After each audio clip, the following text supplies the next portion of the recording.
I've been at 3 guitars here, and they're all the same thing except different colors. So let's look. So there's the first one. This is the one I got, oh, I don't know. I don't know if I've showed you this one, but that one I got, I don't know, maybe a couple weeks ago? But that's bitchin'. That right now is my current favorite guitar. This one here, what I've done to it is I've put in new pickups, so those sound quite nice. They are from that nice fella who brought me the Dean Zielinski guitar, the one with the carved back. These are the original pickups out of that guitar. They're nice. They've got nice cloth wiring, like vintage cloth wiring. I actually took video of me putting them in this guitar. And that's the video I ripped down. So some of you guys have probably seen this guitar. So those sound bitchin'. We'll give you a little sound test of those.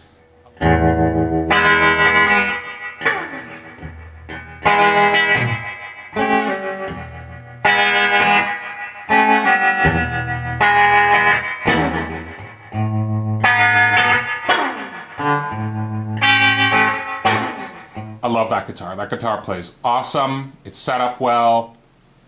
It's floating trim. I got no trouble with it.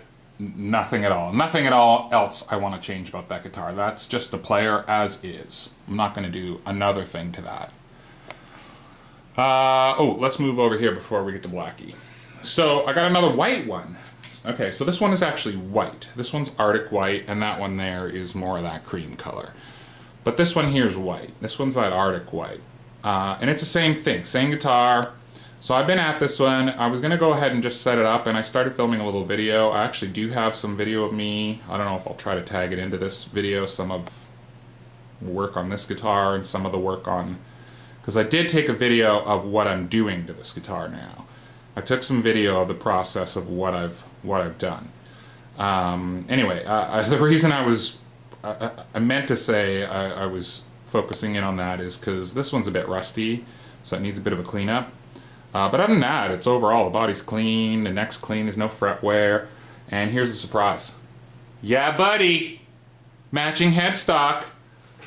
This was just like totally on a lark. I did this totally just like I was saying. I was in the middle of setting up this guitar, and I thought, you know what? I'd love to try and paint this headstock white. And since I have a bunch of those logos still left over, obviously, I just plastered that on there because I'm not going to print more logos just to put Squier on the headstock. So yeah, I sprayed a bunch of Arctic white paint that I have. It's just Duplicolor automotive paints. Awesome paint. It dries really fast. So I was able to spray the headstock in one day and clear it. There's about probably 10-12 coats of clear on that, and I used the nitro lacquer that I got from Guitar Ranch. This stuff here. Awesome. Lays on so nicely. That's going to need minimal sanding. Like, it's so clear. It's so smooth and shiny already. Anyway, I'm trying to bury my logo, as you can clearly see where I've cut it out. But that's all going to sand away. That's all going to sand away, and then you won't see it, because that sticker is clear. I've tried this paper already under some clear on some other stuff, and that just disappears. So that's going to go away and look just like a painted headstock where the logo is under the clear. But yeah, I like it. It's really awesome. Made a little mistake, a couple little mistakes right here, but that's no big deal. It's the first one I've done. And this is a cheap guitar, and that's the nice thing about cheap guitars. You don't have to worry about making little mistakes like that. And you won't see that once I get the strings on. That'll be no big deal. But yeah, overall, that looks great. I'm really happy with that. Really happy indeed with the way that looks. I don't know, never thought I might be a fan of like matching headstock logos, but now that I've tried it, you know, like, it's like most things. I wouldn't have walked into a guitar shop and picked up a white guitar, but now that I have one, I love it. So yeah, anyway, last one here. This POS, this pile of shit, I'm so angry about it, but anyway, it's fixed. And I didn't take any video of this at all. None. I was so pissed off when I started pulling this apart. I did have the camera set up, but as soon as I started looking at it, because the truth is, the last guy that I bought this one here from, and that one there from, and one other, he usually has guitars, like I've bought 3 or 4 guitars from this guy, all around 80 bucks, 100 bucks. Usually his guitars are in fine shape. And he said to me, yeah, this one's fine, and I didn't even check it. I didn't even spend a second looking at it. He gave it to me, I plopped it down on the stand, and we got talking about something else, and then I sent him on his merry way. Then I started looking at the bastard, and as soon as I picked it up, I was like, whoa, wait a second, this neck's out of alignment. So the strings were really high off the fretboard, and the neck was way out of alignment. Way out of alignment. Like not a little, not just a little bit, a lot. The high E string was essentially floating off the fingerboard. It was so bad. So I was like, whoa, that's no bueno. Let's pull this apart. And as soon as I pulled it apart, that's when I fucking cut the cameras. I was so pissed off. And I'm not pulling this thing back apart for you. You're just gonna have to trust my description here. Somebody had been into that neck pocket with a fucking chisel. They chiseled the bottom of the pocket where you would normally put in a shim. Normally, when a Strat has a tilt alignment problem, you put a shim in. I've never seen anybody fucking go into a neck pocket of a Strat and dig out the bottom of the neck pocket. So that's what they've done. He's fucking retard. Whoever did this, and it wasn't the guy who sold it to me. The guy who sold it to me got it at auction. He just gets these things cheap at auction, and since I bought one from him, I've just been going back to him. Anyway, he obviously didn't know. He didn't know, and I don't think he did it on purpose, but he is giving me half my money back because he's being a nice guy. And like I said, I think I paid 100 bucks for this thing, so he's going to give me back 50 bucks, and I'm going to keep the guitar. But anyway, so I had to go into this guitar, and I was so pissed off because I've never fixed something like this. It's the first time I've done it. I've never fixed something like this. I've never had to, basically from scratch, realign a neck. And I didn't think I was going to be able to do it. But I'll tell you what, all last night, I had this thing apart and back together, and as you can see from my desk here and all the little bits of shit I've got everywhere, I had this thing back and forth and apart 20 times between last night and this morning. And it's about noon now, and I just fixed it. It's just gone back together and fixed now. So the long and short of what I've done is I took bits of veneer, okay? So I keep around in my shop some of this just like wood veneer. Comes in rolls or sheets or whatever. It's really good to, you know when they say you sand away wood, you can't put it back? Well, you can. You can just glue bits of veneer to get whatever you need. It cuts really easy. You can cut it with a scissor or a knife or whatever, and it shapes really easy. So I often just use scissors to cut whatever I need. So like if I'm making a shim for a neck pocket or something like that, then I cut myself a little piece of whatever I need. But in this case, I had to basically replace all the material the retard who'd been in there before had taken away. And also the neck was twisted this way, so it was pointed off. Can't see my angle, my hand there. But it was pointed off at this end, so the high E string was off the neck and the low E string was way over this way. And I'm beginning to suspect that this isn't even a Squier body, that this is a Squier neck on some sort of, I don't know what kind of body that would be, but because there was lacquer on this, it was really tight first of all, and the lacquer was really thick on this side of the guitar, on the low E side, so I've sanded away a bit of that to be able to straighten it out. And then I had to add all that material back into the bottom of the pocket so that I could get my tilt angle correct, so that it was straight, so that my saddles weren't either pegged, you know, to the bottom or all the way to the top, so that they were just sort of somewhere in the middle so I could go up and down with them. And then I noticed that it wasn't fucking straight.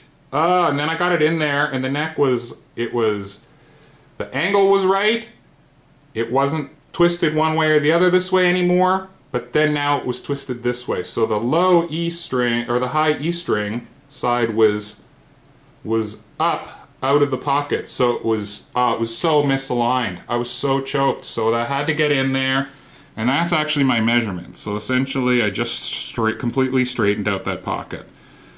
So I went from the low E where it was good to the high E side, and I just went with a bit of sandpaper and just any way I could. Just use whatever the hell you can, scraper, bit of sandpaper, whatever, until my measurement was good. And then, tell you what, on and off, like I said 20 times, and this morning, I don't know, another 20 times, and it finally is sitting in there correctly. So if you look, what I'm going off of, well, it plays good, and the measurements are good now when I set it up, but what I'm going off of is the fact that the strings now sit there properly, and they hover over the pickups properly.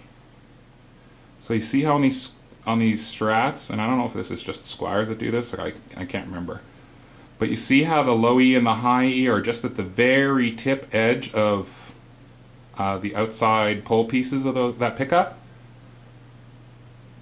and you can tell by looking at that it's straight now. That it's straight in this direction, and I've got the tilt okay, obviously, because I was able to set it up and intonate it, and now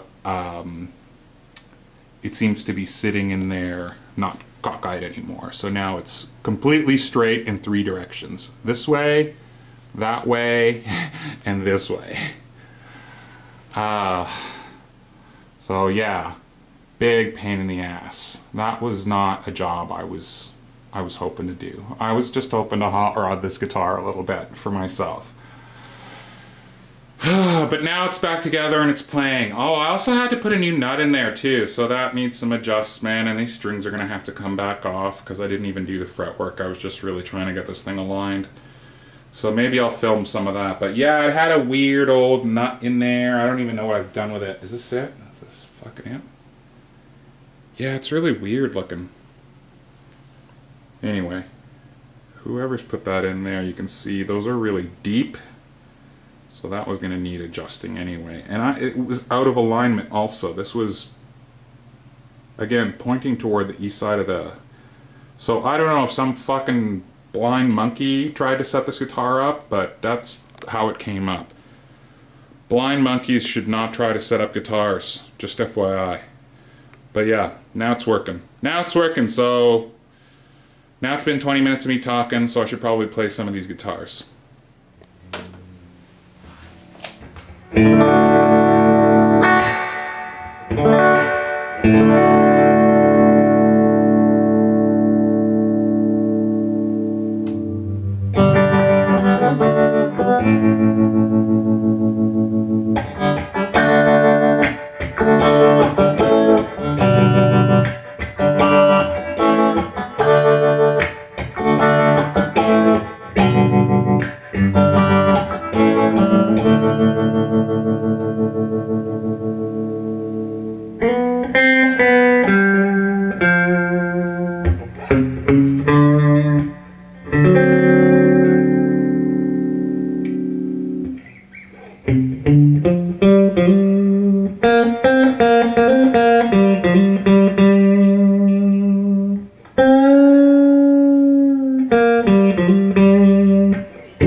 Plugged it in. Let's try that again.